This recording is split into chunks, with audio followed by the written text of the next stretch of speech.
জুলাইয়ের গণ অভ্যুত্থানে ছাত্র গণ অভ্যুত্থানের আকাঙ্ক্ষা এগুলোকে ধারণ করব। স্বরাষ্ট্রমন্ত্রী সালাউদ্দিন আহমদ জানিয়েছেন, জনগণের প্রত্যাশা ও জুলাইয়ের আকাঙ্ক্ষাকে সামনে রেখেই সরকার সিদ্ধান্ত নেবে। অন্তর্বর্তী সরকারের জারি করা 133টি অধ্যাদেশ দ্রুত পর্যালোচনা করে নির্ধারিত সময়ের মধ্যেই চূড়ান্ত করা হবে। জুলাই যোদ্ধাদের তাদেরকে সেই নামে অভিহিত করা হয়েছে। গণ অভ্যুত্থানে যারা নেতৃত্ব দিয়েছে, অংশগ্রহণ করেছে। মঙ্গলবার 24 মার্চ সকালে জাতীয় সংসদ ভবনের ক্যাবিনেট কক্ষে ত্রয়োদশ জাতীয় সংসদের বিশেষ কমিটির প্রথম বৈঠকের আগে সাংবাদিকদের তিনি এসব কথা বলেন। মন্ত্রী জানান, অন্তর্বর্তী সরকারের সময়ে জারি করা 133টি অধ্যাদেশ 30 কর্মদিবসের মধ্যে পর্যালোচনা করে সিদ্ধান্ত নিতে হবে। সেই বিষয়ে ইনডেমনিটি দেওয়ার একটা বিষয় অধ্যাদেশ আছে, যেমন এইগুলোকে আমরা গ্রহণ করব। এসব সিদ্ধান্তে জুলাই গণ অভ্যুত্থানের জন আকাঙ্ক্ষা প্রতিফলিত হবে।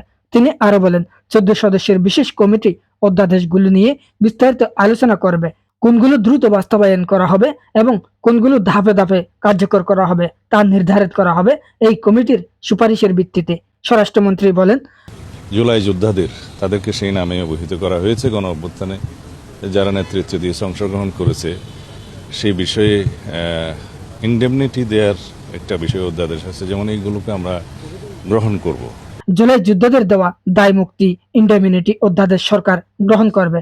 এছাড়া পূর্ববর্তী সরকারের আমলে বিভিন্ন প্রতিষ্ঠানের নামকরণ পরিবর্তনের বিষয়েও আলোচনা চলবে। এছাড়া বিভিন্ন বিষয়ে আছে যেগুলো বিগত ফেসিবাদী সরকারের সময়ে বিভিন্ন প্রতিষ্ঠানের নামকরণ করা হয়েছিল, তাদের নেতাদের নাম বিভিন্ন নামে, এগুলো বিলুপ্ত করা হয়েছে। এগুলো ইজিলি আমরা গ্রহণ করব। উল্লেখ্য, গত 12 মার্চ সংসদের প্রথম অধিবেশনে আইন, বিচার ও সংসদ বিষয়ক মন্ত্রী আসাদুজ্জামান অন্তর্বর্তী সরকারের জারি করা 133টি অধ্যাদেশ সংসদে উত্থাপন করেন।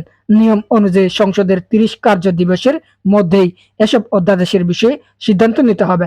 এছাড়া আরো অন্যান্য বিষয় আছে যেগুলোতে বিস্তারিত আলোচনা করে আমরা কোনটা কিভাবে গ্রহণ করা যায়, কোনটা সংশোধনী সহ গ্রহণ করা যায়, অথবা কোনটা আমরা হয়তো বিলম্বে আরো সংশোধনী আনতে হবে, সেটা ওভাবেই ফয়সালা করতে